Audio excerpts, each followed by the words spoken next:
श्री शिवाय नमस्तुभ्यं दर्शकों। शास्त्रों के अनुसार प्रदोष व्रत भगवान शिव को समर्पित है। हर महीने के शुक्ल और कृष्ण पक्ष की त्रयोदशी के दिन प्रदोष व्रत रखा जाता है। मार्गशीर्ष शुक्ल त्रयोदशी को मार्गशीर्ष महीने का दूसरा प्रदोष व्रत रखा जाएगा। इस बार मार्गशीर्ष शुक्ल त्रयोदशी मंगलवार को पड़ने के कारण यह भूम प्रदोष होगा।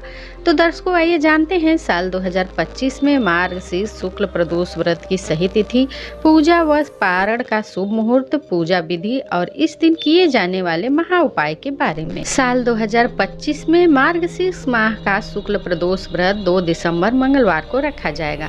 प्रदोष काल पूजा का शुभ मुहूर्त है सायं काल 5:24 से लेकर रात्रि के 8:07 पर। त्रयोदशी तिथि का आरंभ होगा 2 दिसंबर सायं काल 3:57 पर।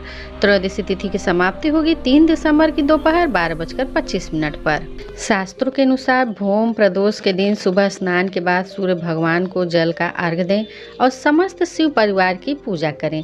प्रदोष के दिन प्रदोष काल में गणेश जी, भगवान शिव, माता पार्वती और नंदी प्रतिमा को पंचामृत व जल से स्नान कराएं। स्नान के बाद भोलेनाथ को बेलपत्र, अक्षत, फल, फूल, धूप, दीप नैवेद्य अर्पित करें। इसके बाद चावलों से बनी खीर, घी या शक्कर मिले जौ के सत्तू का भोग लगाएं। अंत में प्रदोष व्रत कथा पढ़कर समस्त शिव परिवार की आरती करें। अब जान लेते हैं दर्शकों भूम प्रदोष व्रत के दिन किए जाने वाले कुछ उपायों के बारे में।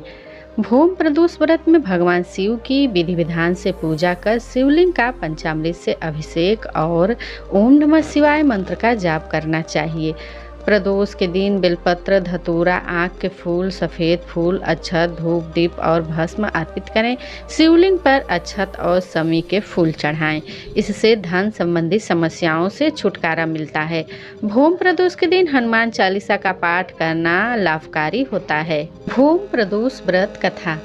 बहुत समय पहले एक नगर में एक धनवान व्यापारी रहता था।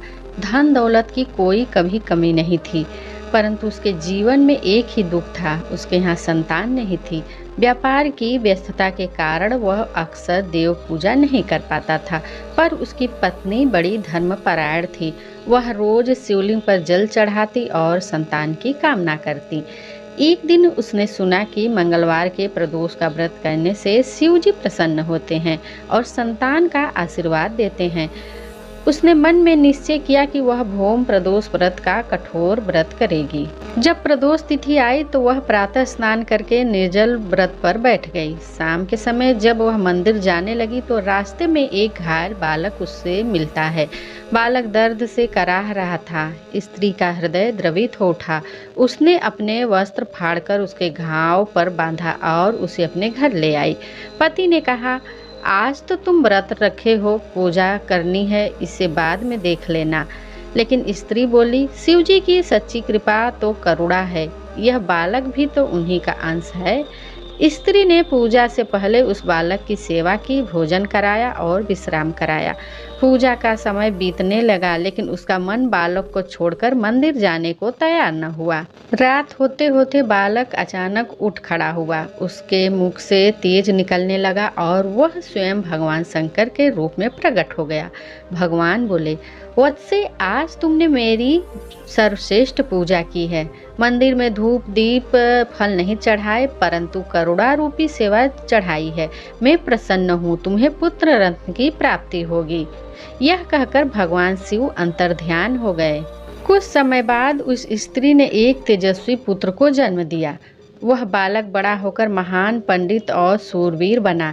इस प्रकार भूम प्रदोष व्रत करने से भक्त की हर मनोकामना पूर्ण होती है और शिव जी कृपा करके कष्ट दूर करते हैं।